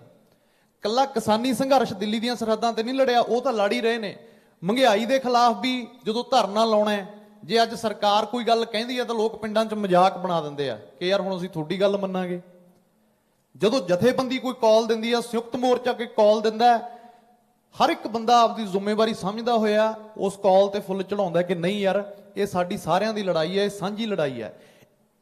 ਇਲੈਕਸ਼ਨਾਂ ਲੜਨਾ ਨਹੀਂ ਲੜਨਾ ਉਹ ਇਹਨਾਂ ਦਾ ਡਿਸੀਜਨ ਹੈ ਕੀ ਕਰਨਾ। ਅਸੀਂ ਨਹੀਂ ਚਾਹੁੰਦੇ ਕਿ ਇਹ ਆਪਦੇ ਉਸ ਮੁੱਦੇ ਤੋਂ ਭਟਕਣ ਕੇ ਇਲੈਕਸ਼ਨਾਂ ਲੜਨਾ, ਪਰ ਇੱਕ ਭਾਵਨਾ ਹੈ ਕਿ ਇਹ ਲੋਕ ਨੇ, ਇਹ ਸੱਚੇ ਲੋਕ ਨੇ, ਇਹਨਾਂ ਤੋਂ ਸਾਨੂੰ ਇਨਸਾਫ ਦੀ ਆਸ ਹੈ, ਇਹ ਸਾਡੇ ਮੁੱਦਿਆਂ ਦੀ ਗੱਲ ਕਰਦੇ ਆ, ਪਰ ਇਹਨਾਂ ਦੇ ਸਿਰ ਤੇ ਹਲੇ ਜ਼ਿੰਮੇਵਾਰੀ ਬਹੁਤ ਵੱਡੀ ਹੈ। ਹੁਣ ਉੱਥੇ ਹੀ ਗੱਲ ਆ ਜਾਂਦੀ ਹੈ ਨਾ ਕਿ ਇੱਕ ਤਜਰਬਾ ਹੁੰਦਾ ਹੈ, ਇੱਕ ਉਮਰ ਦਾ ਤਜਰਬਾ ਹੁੰਦਾ ਹੈ। ਪਿਛਲੇ ਦਿਨਾਂ 'ਚ ਰਾਜੇਵਾਲ ਸਾਹਿਬ ਚੰਡੀਗੜ੍ਹ ਆਏ ਤੇ ਉਹਨਾਂ ਨੇ ਇਹ ਸਟੇਟਮੈਂਟ ਦਿੱਤੀ ਸੀ ਜਿਹੜਾ ਮਿਸ਼ਨ ਯੂਪੀ ਚੱਲਣ ਲੱਗਿਆ। ਮੈਨੂੰ ਲੱਗਦਾ ਰਾਜੇਵਾਲ ਸਾਹਿਬ 3 ਕੁ ਮਹੀਨੇ ਹੋ ਗਏ ਜੀ ਪਹਿਲਾਂ, ਜਦੋਂ ਤੁਸੀਂ ਚੰਡੀਗੜ੍ਹ ਆ ਕੇ ਪ੍ਰੈਸ 'ਚ ਕਹਿ ਕੇ ਗਏ ਸੀ ਕਿ ਅਸੀਂ ਯੂਪੀ ਦੇ ਵਿੱਚ ਵੀ ਜਾਵਾਂਗੇ। ਤਾਂ ਹੁਣ ਮੈਂ ਗੱਲ ਤੁਹਾਨੂੰ ਦੱਸਣ ਲੱਗਾ, ਤੇ ਜਦੋਂ ਇਹਨਾਂ ਨੇ ਕਿਹਾ ਕਿ ਜੇ ਗਵਰਨਮੈਂਟ ਨੇ ਇਹ ਕਾਨੂੰਨ ਵਾਪਸ ਨਾ ਲਏ ਅਸੀਂ ਯੂਪੀ ਦੇ ਵਿੱਚ ਵੀ ਜਾਵਾਂਗੇ, ਇੱਕ ਸੋਚ ਦਾ ਫਰਕ ਦੱਸਦਾ ਕਿ ਜਿਹੜੇ ਲੋਕ ਸਾਨੂੰ ਇਹ ਕਹਿਣ ਲੱਗ ਜਾਂਦੇ ਨੇ ਕਿ ਅਸੀਂ ਯੂਥ ਨੂੰ ਰੀਪ੍ਰੈਜ਼ੈਂਟ ਕਰਦੇ ਹਾਂ ਤੇ ਅਸੀਂ ਹੀ ਹੁਣ ਤੁਹਾਡੇ ਆਗੂ ਹੋਵਾਂਗੇ। ਇਹ ਬਹੁਤ ਸਾਨੂੰ ਵੀ ਬਹੁਤ ਵਾਰੀ ਫੋਨ ਆਉਂਦੇ ਆ ਕਿ ਕੋਈ ਐਸੀ ਜਥੇਬੰਦੀ ਬਣਾ ਲਓ। ਮੰਨਦੇ ਆ ਕਿ ਪੰਜਾਬ ਦਾ ਸਿਸਟਮ ਖਰਾਬ ਹੈ, ਪਰ ਹਲੇ ਅਸੀਂ ਇੱਕ ਕਿਸਾਨੀ ਸੰਘਰਸ਼ ਦੇ ਵਿੱਚ ਆ। ਸਾਡੇ ਕੋਲ ਕੋਈ ਉਹ ਨੌਲੇਜ ਨਹੀਂ ਹੈਗੀ ਕਿ ਅਸੀਂ ਪੰਜਾਬ ਦੀਆਂ ਜਿਹੜੀਆਂ ਬਾਕੀ ਪ੍ਰੋਬਲਮਸ ਨੇ ਉਹਨਾਂ ਨੂੰ ਵੀ ਸੋਲਵ ਕਰ ਦਾਂਗੇ। ਅਸੀਂ ਤਾਂ ਸਿਰਫ ਉਹ ਆਗੂ ਆ, ਉਹ ਇੱਕ ਛੋਟੇ ਜਿਹੇ ਸਿਪਾਹੀ ਆ ਕਿ ਸੰਯੁਕਤ ਕਿਸਾਨ ਮੋਰਚਾ ਕੋਈ ਵੀ ਪ੍ਰੋਗਰਾਮ ਦਿੰਦਾ, ਕੋਈ ਵੀ ਕਾਲ ਦਿੰਦਾ, ਸਾਡਾ ਕੰਮ ਹੈ ਅਸੀਂ ਯੂਥ ਨੂੰ ਇਕੱਠਾ ਕਰਕੇ ਮੂਹਰੇ ਲਾ ਦੇਣਾ। ਤਾਂ ਜਦੋਂ ਇਹ ਬਿਆਨ ਦੇ ਕੇ ਗਏ ਕਿ ਯੂਪੀ ਦੇ ਵਿੱਚ ਵੀ ਅਸੀਂ ਉਹਨਾਂ ਦੇ ਮੂਹਰੇ ਜਾ ਕੇ ਅੜਾਂਗੇ, ਥੋੜਾ ਜਿਹਾ ਗੁੱਸਾ ਤਾਂ ਖੈਰ ਮਮਤਾ ਤੇ ਵੀ ਸੀਗਾ ਕਿ ਪਹਿਲਾਂ ਬੰਗਾਲ ਦੇ ਵਿੱਚ ਵੀ ਕਿਸਾਨ ਗਏ ਆ, ਉੱਥੇ ਵੀ ਕਿਸਾਨਾਂ ਕਰਕੇ ਜਿਹੜੀ ਮਮਤਾ ਜਿੱਤੀ ਹੈ, ਪਰ ਮੁੜ ਕੇ ਉਹਨੇ ਬਹੁਤੀ ਸਾਰ ਨਹੀਂ ਲਈ ਸਾਡੀ। ਧੰਨਵਾਦ ਕੀਤਾ, ਧੰਨਵਾਦ ਤਾਂ ਹਾਰਿਆ ਹੋਇਆ ਐਮਐਲਏ ਵੀ ਆਪਣੇ ਲੋਕਾਂ ਦਾ ਕਰ ਦਿੰਦਾ, ਪਰ ਸਾਨੂੰ ਆਸ ਸੀਗਾ ਕਿ ਉਹ ਆ ਕੇ ਸਾਡੇ ਮੰਚ ਤੇ ਇਹ ਭਰੋਸਾ ਦਿਵਾਊਗੀ ਕਿ ਅਸੀਂ ਤੁਹਾਡੇ ਨਾਲ ਆ। ਕਿ ਹੁਣ ਮੈਨੂੰ ਲੱਗਿਆ ਕਿ ਯਾਰ ਵੀ ਯੂਪੀ ਦੇ ਵਿੱਚ ਜਾਣ ਦੀ ਕੀ ਲੋੜ ਆ, ਸਾਨੂੰ ਤਾਂ ਪੰਜਾਬ ਦੇ ਪਿੰਡਾਂ ਦੇ ਵਿੱਚ ਜਾਣ ਦੀ ਲੋੜ ਹੈ। ਤਾਂ ਅੱਜ ਉਹ ਚੀਜ਼ ਸਮਝ ਚ ਆਉਂਦੀ ਹੈ ਸਾਡੇ ਕਿ ਯੂਪੀ ਦੇ ਵਿੱਚ ਜਾਣ ਦੀ ਕਿਉਂ ਲੋੜ ਹੈ, ਕਿਉਂਕਿ ਐਡੀ ਬੇਸ਼ਰਮ ਸਰਕਾਰ ਹੈ, ਇਹ ਬਿਲਕੁਲ ਮੰਨਣ ਤੇ ਤਿਆਰ ਹੀ ਨਹੀਂ ਹੈਗੀ। ਹੁਣ ਯੂਪੀ ਦੇ ਵਿੱਚ ਜਾ ਕੇ ਇਹ ਕਿਵੇਂ ਮੰਨੂਗੀ, ਕਿਉਂਕਿ ਯੂਪੀ ਇੱਕ ਐਸਾ ਸੂਬਾ ਹੈ ਜਿੱਥੋਂ ਸੈਂਟਰ ਦੀ ਜਿਹੜੀ ਸਰਕਾਰ ਸੱਤਾ ਦੇ ਵਿੱਚ ਆਉਂਦੀ ਹੈ ਉਹ ਰਾਹ ਜਾਂਦਾ ਹੈ। ਇੱਕ ਕਹਾਵਤ ਬਣੀ ਹੋਈ ਹੈ ਜਾਂ ਇੱਕ ਧਾਰਨਾ ਕਿ ਜਿਹੜੀ ਯੂਪੀ ਦੇ ਵਿੱਚ ਜਿਹਦੀ ਗਵਰਨਮੈਂਟ ਹੋਈ ਉਹਦੀ ਪੂਰੀ ਭਾਰਤ ਦੇ ਵਿੱਚ ਸਰਕਾਰ ਉਹਦੀ ਹੋਊਗੀ, ਕਿਉਂਕਿ ਸਭ ਤੋਂ ਵੱਧ ਜਿਹੜੀਆਂ ਸੀਟਾਂ ਨੇ ਯੂਪੀ ਦੇ ਵਿੱਚ ਨੇ ਲੋਕ ਸਭਾ ਦੀਆਂ। ਤਾਂ ਜਦੋਂ ਅਸੀਂ ਜਿਵੇਂ ਬੰਗਾਲ ਦੇ ਵਿੱਚ ਜਿੱਤ ਪੈਦਾ ਕੀਤੀ ਹੈ, ਉਦੋਂ ਜਿਵੇਂ ਹੁਣ ਅਸੀਂ ਯੂਪੀ ਦੇ ਵਿੱਚ ਜਾਵਾਂਗੇ, ਉਹ ਗੱਲ ਵੱਖ ਹੈ ਕਿ ਜੇ ਤਾਂ ਪੇਪਰਾਂ ਵਾਲੀਆਂ ਵੋਟਾਂ ਹੋਈਆਂ ਫਿਰ ਤਾਂ ਚਲੋ ਬੀਜੇਪੀ ਮੁੱਦੇ ਮੂੰਹ ਜਾ ਕੇ ਡਿੱਗੂਗੀ, ਹਾਰੂਗੀ। ਹੁਣ ਜੇ ਜਿੱਤੇ ਈਵੀਐਮ ਦੇ ਨਾਲ ਫਿਰ ਉਹਦਾ ਸਾਡੇ ਕੋਲ ਕੋਈ ਹੱਲ ਨਹੀਂ। ਉਹਦਾ ਵੀ ਹੱਲ ਜੇ ਐਤਕੀ ਵੀ ਈਵੀਐਮ ਦੇ ਸਹਾਰੇ ਜਿੱਤ ਕੇ ਸੱਤਾ ਦੇ ਵਿੱਚ ਆਉਂਦੇ ਨੇ ਤਾਂ ਮੈਂ ਇਹ ਗੱਲ ਗਾਰੰਟੀ ਦੇ ਨਾਲ ਕਹਿ ਸਕਦਾ ਕਿ ਅੱਜ ਤਾਂ ਇਹ ਜਿਹੜਾ ਸੰਘਰਸ਼ ਹੈ ਇਹ ਕਿਸਾਨਾਂ ਦਾ ਹੈ। ਫਿਰ ਇਹ ਮੁਲਕ ਤਖਤਾ ਪਲਟ ਦੇ ਵੱਲ ਨੂੰ ਵਧੂਗਾ, ਆਮ ਲੋਕ ਵੀ ਸੜਕਾਂ ਦੇ ਉੱਤੇ ਉਤਰੇ ਆਉਣਗੇ, ਅੱਜ ਵੀ ਉਤਰੇ ਹੋਏ ਨੇ, ਕਿਉਂਕਿ ਕੋਈ ਹਾਲ ਹੀਲਾ ਨਹੀਂ ਰਿਹਾ। ਤੁਸੀਂ ਦੇਖ ਲਓ ਹਰ ਇੱਕ ਚੀਜ਼ ਤੇ ਕਾਰਪੋਰੇਟ ਦਾ ਕਬਜ਼ਾ ਹੈ, ਤੇਲ ਹੈ ਸਾਰਾ, ਸਰੋਂ ਲੈ ਗਿਆ ਅਡਾਨੀ, ਲੈ ਗਿਆ ਸੇਬ ਅੰਬਾਨੀ ਲੈ ਗਿਆ। ਤਾਂ ਪੰਜਾਬ ਦੀ ਧਰਤੀ ਹੈ ਜਿੱਥੋਂ, ਕਿਉਂਕਿ ਇੱਕ ਸਾਡਾ ਇਤਿਹਾਸ ਹੈ ਬਹੁਤ ਵੱਡਾ ਕਿ ਸਾਨੂੰ ਇਹ ਸਿਖਾਇਆ ਗਿਆ ਸਾਡੇ ਗੁਰੂਆਂ ਵੱਲੋਂ ਕਿ ਜਿੱਥੇ ਜ਼ੁਲਮ ਹੁੰਦਾ ਹੈ, ਜਿੱਥੇ ਕੋਈ ਵੀ ਸਮਾਜ ਦੇ ਪ੍ਰਤੀ ਕੋਈ ਕੁਰੀਤੀ ਵਰਤੀ ਜਾਂਦੀ ਹੈ, ਅਸੀਂ ਉਹਦੇ ਹੱਕ 'ਚ ਆ ਕੇ ਖੜਨਾ, ਉਹਦੇ ਨਾਲ ਖੜਨਾ। ਤੇ ਪੰਜਾਬ ਦੀ ਧਰਤੀ ਤੋਂ ਇਹ ਸੰਘਰਸ਼ ਸ਼ੁਰੂ ਹੋਇਆ ਤੇ ਇਹ ਆਸ ਕਰਦਾ ਕਿ ਇਹ ਅਸੀਂ ਸੰਘਰਸ਼ ਜਿੱਤ ਕੇ ਬਹੁਤ ਜਲਦੀ ਪੰਜਾਬ ਦੀ ਧਰਤੀ ਤੇ ਆਵਾਂਗੇ। ਜਿਹੜੇ ਇਸ ਸੰਘਰਸ਼ ਦੇ ਵਿੱਚ ਸਾਡੇ ਕਿਸਾਨ ਭਰਾ ਸ਼ਹਾਦਤਾਂ ਪਾ ਗਏ, ਉਹਨਾਂ ਦੀਆਂ ਸ਼ਹਾਦਤਾਂ ਨੇ ਜਿਹੜੀਆਂ ਉਹ ਵਿਅਰਥ ਨਹੀਂ ਜਾਣਗੀਆਂ। ਅੱਜ ਮੈਂ ਇੱਥੇ ਬਸ ਇਹੀ ਗੱਲ ਕਹਿ ਕੇ ਸਮਾਪਤੀ ਕਰੂੰਗਾ ਕਿ ਯੂਥ ਨੂੰ ਅਸੀਂ ਇੱਥੇ ਬਹੁਤ ਵੱਡੇ ਪੱਧਰ ਤੇ ਪਿੰਡਾਂ 'ਚ ਵੀ ਜਾਂਦੇ ਆ, ਰੋਜ਼ ਵੱਡੇ ਵੱਡੇ ਪ੍ਰੋਗਰਾਮ ਵੀ ਕਰਦੇ ਆ, ਪਰ ਅੱਜ ਇੱਥੇ ਪ੍ਰੋਗਰਾਮ ਕਰਨ ਨਾਲੋਂ ਸਾਨੂੰ ਅੱਜ ਲੋੜ ਹੈ ਕਿ ਆਪਾਂ ਦਿੱਲੀ ਦੀਆਂ ਸਰਹੱਦਾਂ ਵੱਲ ਨੂੰ ਚਾਲੇ ਪਾਈਏ। ਕਿਸ ਤੋਂ ਇੱਕ ਦਿਨ ਲੱਗਦਾ, 2 ਦਿਨ ਲੱਗਦੇ ਨੇ, ਜ਼ਰੂਰ ਇਹ ਟਾਈਮ ਕੱਢਿਆ ਕਰੋ ਕਿ ਅੱਜ ਜਿਵੇਂ ਇੱਥੇ ਆਪਾਂ ਪ੍ਰੋਗਰਾਮ ਕੀਤਾ, ਮੈਂ ਅਗਲੀ ਵਾਰੀ ਵੀ ਪ੍ਰੋਗਰਾਮ ਹੋਣਗੇ, ਕੋਈ ਇਹ ਤਾਂ ਹੈ ਨਹੀਂਗਾ ਕਿ ਅੱਜ ਹੀ ਇਕੱਲਾ ਪ੍ਰੋਗਰਾਮ ਹੋਇਆ। ਜਦੋਂ ਤੁਸੀਂ ਅਗਲੀ ਵਾਰੀ ਪ੍ਰੋਗਰਾਮ ਰੱਖੋ ਤਾਂ ਤੁਸੀਂ ਜ਼ਰੂਰ ਇਹ ਨਾਲ ਬੈਨਰ ਤੇ ਲਿਖ ਕੇ ਲਾ ਦਿਓ ਕਿ ਇਸ ਪ੍ਰੋਗਰਾਮ ਦੀ ਜਦੋਂ ਸਮਾਪਤੀ ਹੋਊਗੀ ਉਦੋਂ ਬਾਅਦ 'ਚ ਅਸੀਂ 2 ਗੱਡੀਆਂ ਜਾਂ 3 ਗੱਡੀਆਂ ਦਿੱਲੀ ਨੂੰ ਲੈ ਕੇ ਜਾਣੀਆਂ ਨੇ। ਜਿਹੜਾ ਵੀ ਵੀਰ ਇੱਛਾ ਜਤਾਊਗਾ ਕਿ ਅਸੀਂ ਜਾਣਾ ਹੈ ਉਹ ਸਾਡੇ ਨਾਲ ਚੱਲੇ ਤੇ ਆਪ ਦਾ ਫਰਜ਼ ਸਮਝਦੇ ਹੋਏ ਤੁਸੀਂ ਜਾਇਓ ਵੀ, ਕਿਉਂਕਿ ਸਾਨੂੰ ਉੱਥੇ ਸੰਘਰਸ਼ ਮਜ਼ਬੂਤ ਕਰਨ ਦੀ ਜ਼ਿਆਦਾ ਲੋੜ ਹੈ। ਸੋ ਇਹ ਆਸ ਕਰਦੇ ਹਾਂ ਕਿ ਆਉਣ ਵਾਲੇ ਦਿਨਾਂ ਦੇ ਵਿੱਚ ਵੀ ਜਿਹੜਾ ਯੂਥ ਹੈ ਜਿਹਦੇ ਤੇ ਬਹੁਤ ਵੱਡੇ ਵੱਡੇ ਧੱਬੇ ਲੱਗੇ ਹੋਏ ਸੀ, ਉੜਤਾ ਪੰਜਾਬ, ਇੱਥੇ ਇਹ ਵੀ ਕਿਹਾ ਜਾਂਦਾ ਸੀ ਕਿ ਲੱਚਰ ਗਾਇਕੀ ਗਾਉਣੇ ਵਾਲਿਆਂ ਨੇ ਫੈਲਾਤੀ।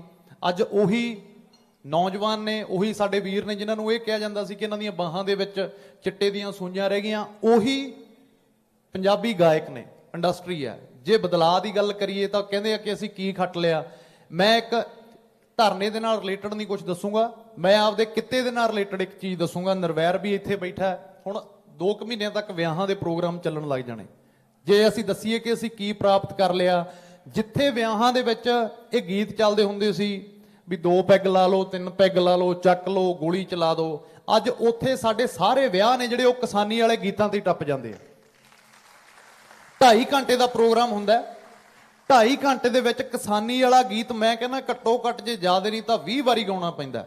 ਚਾਹੇ ਉਹ ਜੋੜੀ ਨੇ ਨੱਚਣਾ ਹੋਵੇ ਤਾਂ ਗਾਉਣਾ ਪੈਂਦਾ, ਚਾਹੇ ਕੋਈ ਬਜ਼ੁਰਗ ਹੋਣ, ਚਾਹੇ ਨੌਜਵਾਨ ਹੋਣ। ਇਹ ਬਦਲਾਅ ਹੈ, ਇਹ ਸਾਡੀ ਗਾਇਕੀ ਦੇ ਵਿੱਚ ਵੀ ਬਦਲਾਅ ਹੈ, ਸਾਡੇ ਸੱਭਿਆਚਾਰ ਦੇ ਵਿੱਚ ਵੀ ਬਦਲਾਅ ਹੈ, ਜਿਹੜਾ ਬਹੁਤ ਗੰਧਲਾ ਹੋ ਚੁੱਕਿਆ ਸੀ। ਤੇ ਮੈਂ ਮੰਨਦਾ ਕਿ ਸੱਚੀ ਨੂੰ ਗੰਧਲਾ ਹੋ ਚੁੱਕਿਆ ਸੀ, ਪਰ ਫੇਰ ਦੁਬਾਰੇ ਮੁੜ ਕੇ ਅਸੀਂ ਆਪਦੀਆਂ ਜੜ੍ਹਾਂ ਵੱਲ ਨੂੰ ਵਧੇ ਹਾਂ, ਆਪਦੀਆਂ ਜ਼ਿੰਮੇਵਾਰੀਆਂ ਵੱਲ ਨੂੰ ਵਧੇ ਹਾਂ। ਤੇ ਆਸ ਕਰਦਾ ਇਹਨਾਂ ਜ਼ਿੰਮੇਵਾਰੀਆਂ ਤੇ ਇਦਾਂ ਹੀ ਡਟ ਕੇ ਪਹਿਰਾ ਦਿੰਦੇ ਰਹਾਂਗੇ। ਤੁਹਾਡੀ ਸ਼ਾਨ ਦੇ ਖਿਲਾਫ ਕੋਈ ਵੀ ਸ਼ਬਦ ਹੈ ਜਿਹੜਾ ਵੱਧ ਘੱਟ ਕਿਹਾ ਗਿਆ ਹੋਵੇ ਤਾਂ ਤਹਿ ਦਿਲ ਤੋਂ ਮਾਫੀ ਚਾਹੁੰਦਾ, ਕਿਉਂਕਿ ਮੈਂ ਕੋਈ ਬੁਲਾਰਾ ਨਹੀਂ। ਤੁਸੀਂ ਸਾਰੇ ਬੜੇ ਸਤਿਕਾਰਯੋਗ ਹੋ। ਪ੍ਰੋਫੈਸਰ ਸਾਹਿਬਾਨ ਬੈਠੇ ਨੇ, ਟੀਚਰ ਬੈਠੇ ਨੇ, ਵੀਸੀ ਸਾਹਿਬ ਬੈਠੇ ਨੇ। ਅਸੀਂ ਇੱਕ ਆਮ ਸਟੂਡੈਂਟ ਸੀ। ਇਸ ਸੰਘਰਸ਼ ਨੇ ਜ਼ਿੰਦਗੀ ਕਿਵੇਂ ਬਦਲੀ ਮੈਂ ਕਦੇ ਜ਼ਿੰਦਗੀ 'ਚ ਨਹੀਂ ਸੋਚਿਆ ਸੀ। ਹੁਣ ਤੁਸੀਂ ਇਹ ਨਾ ਕਹੋ ਕਿ ਮੈਂ ਆਪਦੇ ਮੂੰਹੋਂ ਆਪਦੀ ਵਡਿਆਈ ਕਰਨ ਲੱਗਿਆ। ਜਿੰਨੀ ਕੁ ਮੇਰਾ ਗਾਇਕੀ ਦਾ 5-6 ਸਾਲ ਦਾ ਸਫ਼ਰ ਹੈ, 5 ਸਾਲ ਹੀ ਤਕਰੀਬਨ ਹੋਏ ਆ। ਜੇ ਮੈਂ 10 ਸਾਲ ਹੋਰ ਵੀ ਗਾ ਲੈਂਦਾ ਤਾਂ ਮੈਨੂੰ ਨਹੀਂ ਲੱਗਦਾ, ਕਿਉਂਕਿ ਅੱਜ ਦੀ ਜਿਹੜੀ ਗਾਇਕੀ ਹੈ ਜਿੰਨੀ ਉਹ ਕਮਰਸ਼ੀਅਲ ਹੋ ਚੁੱਕੀ ਹੈ, ਕੋਈ ਮੇਰੇ ਤੇ ਕਿਤੇ ਕਿਸੇ ਕਿਤਾਬ 'ਚ ਮੇਰਾ ਜ਼ਿਕਰ ਆਉਂਦਾ। ਇੱਕ ਦਿਨ ਮੈਨੂੰ ਬੜੀ ਹੈਰਾਨੀ ਹੋਈ ਕਿ ਸਾਡੇ ਘਰੇ ਇੱਕ ਚੰਡੀਗੜ੍ਹ ਯੂਨੀਵਰਸਿਟੀ ਤੋਂ ਪ੍ਰੋਫੈਸਰ ਆਏ ਤੇ ਉਹ ਆ ਕੇ ਬੈਠੇ। ਮੈਨੂੰ ਲੱਗਿਆ ਕਿ ਦਿੱਲੀ ਧਰਨੇ ਦੀ ਗੱਲਬਾਤ ਇਹਨਾਂ ਨੇ ਮੇਰੇ ਨਾਲ ਕਰਨੀ ਹੋਊਗੀ। ਜਦੋਂ ਅਸੀਂ ਚਾਹ ਪੀ ਰਹੇ ਸੀ ਮੈਨੂੰ ਕਹਿੰਦੇ ਕਿ ਤੁਸੀਂ ਜੀ ਆਪਦੀ ਵਿਆਹ ਵਾਲੀ ਫੋਟੋ ਮੈਨੂੰ ਸੈਂਡ ਕਰਿਓ ਕਿ ਤੁਸੀਂ ਝੰਡਾ ਲਾ ਕੇ ਗਏ ਸੀ। ਮੈਂ ਕਿਹਾ ਜੀ ਜ਼ਰੂਰ ਕਰ ਦੂੰਗਾ। ਕਹਿੰਦੇ ਵੀ ਉਦੋਂ ਬਾਅਦ 'ਚ ਮੈਂ ਇੱਕ ਕਿਤਾਬ ਲਿਖ ਰਹੀ ਹਾਂ ਜਿਹਦੇ ਵਿੱਚ ਅਸੀਂ ਤੁਹਾਡਾ ਜ਼ਿਕਰ ਪਾਉਣਾ ਹੈ। ਤਾਂ ਮੈਨੂੰ ਆਪਦੇ ਆਪ ਨੂੰ ਬੜਾ ਇੱਕ ਮਤਲਬ ਅੰਦਰੋਂ ਇੱਕ ਭਾਵਨਾ ਆਈ ਕਿ ਮੈਂ ਸਾਰੀ ਜ਼ਿੰਦਗੀ ਵੀ ਇਸ ਪ੍ਰੋਫੈਸ਼ਨ ਦੇ ਵਿੱਚ ਲਾ ਲੈਂਦਾ, ਕਿਉਂਕਿ ਹੁਣ ਜਿਹੜੀ ਗਾਇਕੀ ਪੰਮੀ ਬਾਈ ਜੀ ਉਹਨਾਂ ਨੇ ਗਾਈ ਹੈ, ਸੱਭਿਆਚਾਰ ਨੂੰ ਪਿਆਰ ਕਰਦੇ ਆ, ਅਸੀਂ ਵੀ ਕਰਦੇ ਆ। ਪਰ ਅੱਜ ਇੱਕ ਸਮਾਂ ਬਦਲ ਚੁੱਕਿਆ। ਫਿਰ ਵੀ ਬਹੁਤ ਗਾਇਕ ਵੀ ਰਹੇ ਜਿਹਨੇ ਜਿਹੜੇ ਸੱਭਿਆਚਾਰ ਦੀ ਗੱਲ ਕਰਦੇ ਆ, ਪੰਜਾਬ ਦੀ ਗੱਲ ਕਰਦੇ ਆ। ਪਰ ਜੇ ਕਮਰਸ਼ੀਅਲਿਜ਼ਮ 'ਚ ਆ ਜਾਈਏ ਤਾਂ ਮੈਨੂੰ ਨਹੀਂ ਲੱਗਦਾ ਕਿ ਸਾਡੇ 'ਚੋਂ ਕੋਈ ਵੀ ਗਾਉਣੇ ਵਾਲਾ ਹੈ ਜਾਂ ਜਿਹਦੇ ਤੇ ਕਿਤਾਬ ਲਿਖੀ ਜਾਊਗੀ ਕਿ ਚੰਗੀਆਂ ਗੱਲਾਂ ਕਰਕੇ। ਚਲੋ ਮੇਰੇ ਤੇ ਕਿਤਾਬ ਤਾਂ ਨਹੀਂ, ਕਿਤਾਬ ਧਰਨੇ ਤੇ ਹੈ, ਪਰ ਮੇਰਾ ਇੱਕ ਜ਼ਿਕਰ ਜ਼ਰੂਰ ਉਹਦੇ ਵਿੱਚ ਆਇਆ। ਤਾਂ ਮੇਰੇ ਲਈ ਇਹ ਬਹੁਤ ਪ੍ਰਾਊਡ ਵਾਲੀ ਗੱਲ ਹੈ। ਪ੍ਰਾਊਡ ਵਾਲੀ ਗੱਲ ਕਿਵੇਂ ਆ ਕਿ ਇੱਕ ਪਾਸੇ ਮੇਰਾ ਕੈਰੀਅਰ ਹੈ, ਇੱਕ ਪਾਸੇ ਮੇਰਾ ਸ਼ੌਂਕ ਹੈ, ਸਾਰੀ ਜ਼ਿੰਦਗੀ ਵੀ ਲੱਗ ਜਾਂਦੀ। ਮੈਨੂੰ ਨਹੀਂ ਲੱਗਦਾ ਸੀ ਕਿਤੇ ਕੋਈ ਕਿਸੇ ਨੇ ਜ਼ਿਕਰ ਵੀ ਕਰਨਾ ਸੀ। ਹਾਂ ਦੂਜੇ ਪਾਸੇ ਨੂੰ ਜ਼ਰੂਰ ਜ਼ਿਕਰ ਕਰ ਦਿੰਦਾ ਵੀ ਕਿਸੇ ਵਿਆਹ ਤੇ ਗੋਲੀ ਚੱਲ ਗਈ, ਗਾਉਣੇ ਵਾਲਿਆਂ ਨੇ ਭਾਈ ਐਸਾ ਇੱਕ ਗੀਤ ਗਾਇਆ ਜਿੱਥੋਂ ਸੁਣ ਕੇ ਕਿਸੇ ਨੇ ਗੋਲੀ ਚਲਾਤੀ। ਪਰ ਇਹ ਸਾਡੇ 'ਚ ਬਦਲਾਅ ਹੈ। ਆਪਸੀ ਭਾਈਚਾਰਕ ਸਾਂਝ ਬਹੁਤ ਵਧੀਆ। ਉਹ ਦਿੱਲੀ ਦੀਆਂ ਸਰਹੱਦਾਂ ਤੇ ਸਾਨੂੰ ਦੇਖਣ ਨੂੰ ਮਿਲਦੀ ਹੈ। ਜਿਵੇਂ ਅਸੀਂ ਪੰਜਾਬ, ਹਰਿਆਣੇ ਵਾਲੇ, ਯੂਪੀ, ਰਾਜਸਥਾਨ ਵਾਲੇ ਉੱਥੇ ਇੱਕ ਹੋ ਕੇ ਬੈਠੇ ਆ। ਇਹੀ ਏਕੇ ਤੋਂ ਜਿਹੜੀਆਂ ਸਰਕਾਰਾਂ ਨੇ, ਜਿਹੜੀਆਂ ਅਸੀਂ ਚੁਣੀਆਂ ਹੋਈਆਂ ਸਰਕਾਰਾਂ ਨੇ, ਉਹ ਡਰਦੀਆਂ ਨੇ ਕਿ ਹੁਣ ਪੰਜਾਬ ਦੇ ਕਿਸਾਨ ਨੇ ਜਿਹੜੇ ਉਹ ਜਾਗ ਚੁੱਕੇ ਨੇ। ਹੁਣ ਇਹਨਾਂ ਨੇ ਹੱਕ ਮੰਗਣਾ। ਹੁਣ ਇਹਨਾਂ ਨੇ ਸਾਨੂੰ ਇਹ ਨਹੀਂ ਕਹਿਣਾ ਜੀ ਸਾਡੇ ਅਸਲੇ ਦਾ ਲਾਇਸੈਂਸ ਬਣਵਾ ਦਿਓ ਜਾਂ ਸਾਡੇ ਵਿਆਹ ਤੇ ਆ ਜਾਓ ਜਾਂ ਸਾਡੇ ਭੋਗ ਤੇ ਆ ਜਾਓ। ਹੁਣ ਤਾਂ ਪਹਿਲਾਂ ਪਿੰਡ 'ਚ ਪਹੁੰਚਣ ਤੋਂ ਪਹਿਲਾਂ ਫੋਨ ਕਰਨਾ ਪੈਂਦਾ ਆਪਦੇ ਸਪੋਰਟਰਾਂ ਨੂੰ ਵੀ ਵਿਰੋਧ ਵਾਲੇ ਕਿੰਨੇ ਨੇ ਤੇ ਸਾਡੇ ਪੱਖ 'ਚ ਕਿੰਨੇ ਨੇ। ਇਹ ਅਸਲੀ ਕਿਸਾਨੀ ਸੰਘਰਸ਼ ਦੀ ਜਿੱਤ ਹੈ। ਇੱਥੋਂ ਬਦਲਾਅ ਸ਼ੁਰੂ ਹੋਇਆ। ਅੱਜ ਤੋਂ ਪਹਿਲਾਂ ਇੱਕ ਚੀਜ਼ ਕਦੇ ਨਹੀਂ ਦੇਖੀ ਗਈ ਸੀ। ਤਕਰੀਬਨ 15 ਸਾਲ ਤਾਂ ਮੈਨੂੰ ਵੀ ਹੋ ਗਿਆ। ਲੀਡਰ ਸਾਡੇ ਘਰੇ ਆਉਂਦਾ ਸੀ ਸਮਾਂ, ਅਸੀਂ ਰਿਸ਼ਤੇਦਾਰਾਂ ਨੂੰ ਬਦਾਮ ਨਹੀਂ ਖਿਲਾਉਂਦੇ ਸੀ, ਉਹਨਾਂ ਨੂੰ ਖਿਲਾਉਂਦੇ ਸੀ। ਇਹ ਬਦਲਾਅ ਆਪਾਂ ਇਦਾਂ ਹੀ ਬਰਕਰਾਰ ਰੱਖਣਾ। ਪਿਛਲੇ ਦਿਨਾਂ 'ਚ ਤੁਸੀਂ ਯੂਨੀਵਰਸਿਟੀ 'ਚ ਵੀ ਦੇਖੋ, ਇਹ ਲੋਕਤੰਤਰ ਹੈ ਜਿਹੜਾ 3 ਕਾਲੇ ਕਾਨੂੰਨਾਂ ਤੋਂ ਅੱਜ ਤੀਵੀਆਂ ਦੀਆਂ ਗੁੱਤਾਂ ਤੱਕ ਪਹੁੰਚ ਗਿਆ, ਸਾਡੀਆਂ ਭੈਣਾਂ ਦੀਆਂ ਗੁੱਤਾਂ ਤੱਕ ਪਹੁੰਚ ਗਿਆ। ਤੁਸੀਂ ਦੇਖੋ ਪਿਛਲੇ ਦਿਨੀ ਕਿਵੇਂ ਤਸ਼ੱਦਦ ਕੀਤਾ ਗਿਆ। 15 ਬੰਦਿਆਂ ਦੇ ਖੜਾ ਕੇ ਚੰਡੀਗੜ੍ਹ ਦੇ ਵਿੱਚ ਗੱਭੇ ਇੱਕ ਭੈਣ ਨੂੰ ਬੇਇੱਜ਼ਤ ਕੀਤਾ ਗਿਆ, ਛੋਟੇ ਛੋਟੇ ਜਵਾਕਾਂ ਤੇ ਤਸ਼ੱਦਦ ਕੀਤਾ ਗਿਆ। ਤਾਂ ਇਹਨੂੰ ਅਸੀਂ ਸਰਕਾਰ ਨਹੀਂ ਕਹਿ ਸਕਦੇ, ਇਹਨੂੰ ਲੋਕਤੰਤਰ ਨਹੀਂ ਕਹਿ ਸਕਦੇ। ਇਹ ਇੱਕ ਗੁੰਡਾ ਤੰਤਰ ਹੈ ਕਿ ਪਾਵਰ ਹੈ ਜਿਹੜੀ ਮਸ਼ੀਨਾਂ ਦੇ ਰਾਹੀਂ ਅਸੀਂ ਜਿੱਤ ਕੇ ਆ ਜਾਣਾ। ਕਾਰਪੋਰੇਟ ਘਰਾਣੇ ਨੇ ਉਹਨਾਂ ਤੋਂ ਪੈਸਾ ਲੈ ਲੈ ਕੇ ਵੋਟਾਂ ਦੇ ਵਿੱਚ ਲਾਈ ਜਾਣਾ ਤੇ ਕੋਈ ਬੋਲੂਗਾ ਆਪਦੇ ਹਿਸਾਬ ਨਾਲ ਕਾਨੂੰਨ ਬਣਾਏ ਹੋਏ ਨੇ, ਚੱਕ ਕੇ ਉਹਦੇ ਤੇ ਪਰਚਾ ਦੇ ਦਾਂਗੇ। ਮੋਹਾਲੀ ਦੇ ਵਿੱਚ ਇੱਕ ਬਹੁਤ ਵੱਡਾ ਕਿਸਾਨ ਸੰਮੇਲਨ ਹੋਇਆ ਜਿੱਥੇ ਸਾਨੂੰ ਵੀ ਬੁਲਾਇਆ ਗਿਆ ਤੇ ਮੈਨੂੰ ਉੱਥੋਂ ਪ੍ਰਸ਼ਾਸਨ ਦਾ ਫੋਨ ਆਉਂਦਾ ਕਿ ਬਾਈ ਜੀ ਸਾਡੇ ਕੋਲ ਇੰਟੈਲੀਜੈਂਸੀ ਦੀ ਰਿਪੋਰਟ ਹੈ। ਮੈਨੂੰ ਇਹ ਨਹੀਂ ਪਤਾ ਕਿ ਕਿਹੜੀ ਇੰਟੈਲੀਜੈਂਸੀ ਹੈ। ਅਸੀਂ 9 ਮਹੀਨਿਆਂ ਤੋਂ ਦਿੱਲੀ ਬੈਠੇ ਹੋ ਗਏ, ਸਾਨੂੰ ਕਿਸੇ ਵੀ ਕਿਸਮ ਦਾ ਕੋਈ ਖਤਰਾ ਨਹੀਂ। ਜਦੋਂ ਵੀ ਸਰਕਾਰ ਦੇ ਨੁਮਾਇੰਦੇ ਆਉਣਗੇ ਤਾਂ ਉਹ ਕਹਿਣਗੇ ਜੀ ਇੰਟੈਲੀਜੈਂਸੀ ਦੀ ਰਿਪੋਰਟ ਹੈ ਪਾਕਿਸਤਾਨ ਤੋਂ ਕਿ ਕਿਸਾਨੀ ਆਗੂਆਂ ਨੂੰ ਖਤਰਾ ਹੈ। ਦੱਸੋ ਇਹਨਾਂ ਨਾਲ ਕਿਹੜੇ ਗਨਮੈਨ ਨੇ? ਇਦਾਂ ਹੀ ਸਾਰੀ ਦਿਹਾੜੀ ਇਹ ਪਿੰਡਾਂ 'ਚ ਤੁਰੇ ਫਿਰਦੇ ਨੇ, ਇਦਾਂ ਹੀ ਧਰਨੇ ਦੇ ਵਿੱਚ ਤੁਰੇ ਫਿਰਦੇ ਨੇ। ਇਹ ਇੰਟੈਲੀਜੈਂਸ ਉਦੋਂ ਹੀ ਇਹਨਾਂ ਨੂੰ ਰਿਪੋਰਟ ਬਣਾ ਕੇ ਦਿੰਦੀ ਹੈ ਜਦੋਂ ਇਹਨਾਂ ਨੇ ਕੁਛ ਆਪਦਾ ਕਰਨਾ ਹੁੰਦਾ। ਤਾਂ ਮੈਨੂੰ ਕਹਿੰਦੇ ਕਿ ਇੰਟੈਲੀਜੈਂਸ ਦੀ ਰਿਪੋਰਟ ਹੈ, ਤੁਸੀਂ ਇੱਥੇ ਨਾ ਆਇਓ ਜੀ। ਮੈਂ ਕਿਹਾ ਜੀ ਠੀਕ ਹੈ। ਮੈਂ ਕਿਹਾ ਮੈਂ ਇੱਥੇ ਨਾ ਆਵਾਂ ਜਾਂ ਕਿਤੇ ਵੀ ਨਾ ਜਾਵਾਂ? ਨਹੀਂ, ਕਹਿੰਦੇ ਜੀ ਜਿੱਥੇ ਮਰਜ਼ੀ ਜਾਓ, ਸਾਡੇ ਜ਼ਿਲ੍ਹੇ ਦੀ ਹੱਦ ਚੋਂ ਬਾਹਰ ਜਾ ਕੇ ਜੋ ਮਰਜ਼ੀ ਕਰੋ। ਤਾਂ ਮੈਂ ਪੰਚਕੂਲੇ ਚਲਾ ਗਿਆ। ਪੰਚਕੂਲੇ ਬਹੁਤ ਮੀਡੀਆ ਸੀ, ਸ਼ਾਂਤਮਈ ਤਰੀਕੇ ਨਾਲ ਸਾਰਾ ਕੁਝ ਹੋਇਆ। ਅਸੀਂ ਪ੍ਰੋਟੈਸਟ ਕੀਤਾ, ਵਾਪਸ ਆ ਗਏ। ਪਰ ਪਰਚਾ ਮੇਰੇ ਤੇ ਚੰਡੀਗੜ੍ਹ ਕੱਟਤਾ। ਜਿਹੜੇ ਪ੍ਰਸ਼ਾਸਨ ਤੋਂ ਅਸੀਂ ਇਹ ਆਸ ਕਰਦੇ ਹਾਂ ਕਿ ਸਾਡਾ ਸਾਥ ਦਊਗਾ, ਨਿਰਪੱਖ ਜਾਂਚ ਕਰੂਗਾ, ਅੱਜ ਉਹੀ ਪ੍ਰਸ਼ਾਸਨ ਹੈ ਜਿਹੜਾ ਸਰਕਾਰਾਂ ਨਾਲ ਰਲ ਕੇ ਸਾਡੇ ਲਾਠੀਆਂ ਮਾਰ ਰਿਹਾ। ਪਰ ਫਿਰ ਵੀ ਇਹ ਲਾਠੀਆਂ ਸਾਡਾ ਕੁਝ ਵਿਗਾੜ ਨਹੀਂ ਸਕਣਗੀਆਂ। ਆਪਾਂ ਇਕਜੁੱਟ ਰਹਿਣਾ, ਇੱਕ ਰਹਿਣਾ ਤੇ ਇਸ ਕਿਸਾਨੀ ਸੰਘਰਸ਼ ਨੂੰ ਆਪਾਂ ਹੋਰ ਮਜ਼ਬੂਤ ਕਰਨਾ। ਸੋ ਅਖੀਰ ਦੇ ਵਿੱਚ ਮੈਂ ਤੁਹਾਨੂੰ ਸਭ ਨੂੰ ਇਹੀ ਕਹੂੰਗਾ ਕਿ ਵੱਧ ਤੋਂ ਵੱਧ ਦਿੱਲੀ ਦੀਆਂ ਸਰਹੱਦਾਂ ਵੱਲ ਆਪਾਂ ਵਧੀਏ। ਜਿੰਨਾ ਵੀ ਸਮਾਂ ਸਾਡੇ ਤੋਂ ਉੱਥੇ ਲੱਗਦਾ ਹੈ ਆਪਾਂ ਲਾ ਕੇ ਆਈਏ। ਸ਼੍ਰੀ ਵਾਹਿਗੁਰੂ ਜੀ ਕਾ ਖਾਲਸਾ, ਸ਼੍ਰੀ ਵਾਹਿਗੁਰੂ ਜੀ ਕੀ ਫਤਿਹ। ਬਹੁਤ ਬਹੁਤ ਸ਼ੁਕਰੀਆ ਬਾਜਵਾ ਸਾਹਿਬ। ਉੱਠ ਜਾ